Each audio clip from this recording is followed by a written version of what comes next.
여러분과 더불어서 하나님 말씀 상고해보는 시간을 갖도록 하겠습니다. 오늘날 우리가 신앙생활을 살아가면서 수많은 일에 접하게 되고 수많은 일들을 또 마주하게 됩니다.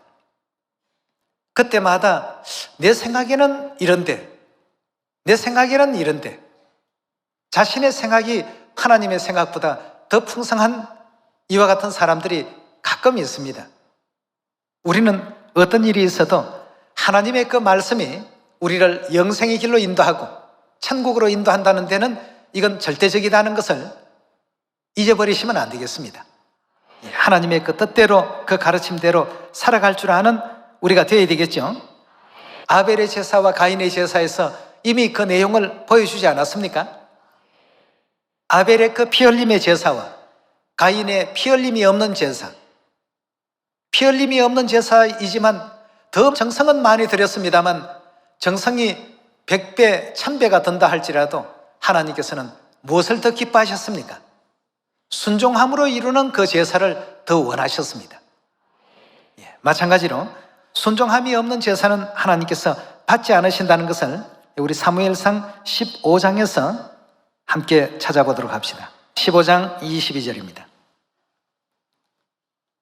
사무엘이 가로되 여호와께서 번제와 다른 제사를 그 목소리 순종하는 것을 좋아하신 같이 좋아하시겠나이까? 라고 했습니다.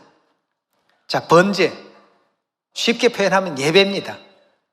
현재 우리가 사용하고 있는 예배라는 용어가 제사라는 그 용어와 같은 내용입니다. 또 순종이 없는 제사는 하나님께서 기뻐하지 않는다는 뜻이 되겠습니다. 순종이 제사보다 낫고 듣는 것이 하나님의 그 말씀을 경청하고 마음에 새기고 그대로 또 실행하고자 노력하고 애쓰는 그 듣는 것이 수양의 기름보다 나으니 이는 거역하는 것은 사술의 죄와 같고 완고한 것은 고집을 부리고 이게 더 옳은데 그 고집스러운 생각을 버리지 못하는 완고함은 사신 우상에게 절하는 죄와 같으라고 했습니다. 여러분, 우상에게 절하고 구원받는다고 생각합니까? 구원받을 수가 없습니다. 우상에게 절하는 죄를 범하고 천국 간다는 생각도 갖는다는 것이 이건 잘못된 생각 아니겠습니까? 마찬가지로 순종치 못하는 이와 같은 신앙과 하나님의 말씀에 순종치 못한 이와 같은 그 행위는 결국 우상에게 절하는 죄를 계속 범하고 있다는 이와 같은 증거가 되겠습니다. 그 이스라엘 백성들이 광야 생활할 때 금송아지 우상에게 경배했다고 하나님께서 대노하셨지 않습니까? 굉장히 진노해서 그날에 3000명이나 되는 사람들이 멸망을 받았습니다. 그들은 육적인 멸망을 받았지만 이제 이 시대는 영적인 멸망을 받을 수밖에 없는 시대입니다.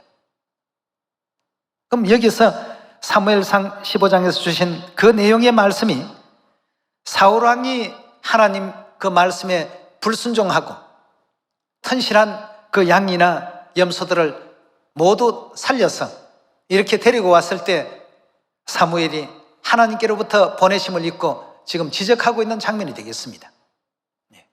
하나님께서 그 제사를 더 기뻐하시겠느냐, 순종을 더 기뻐하시겠느냐, 어느 것을 더 기뻐하시겠냐 말이죠. 우리 계속해서 23절의 말씀 봅시다.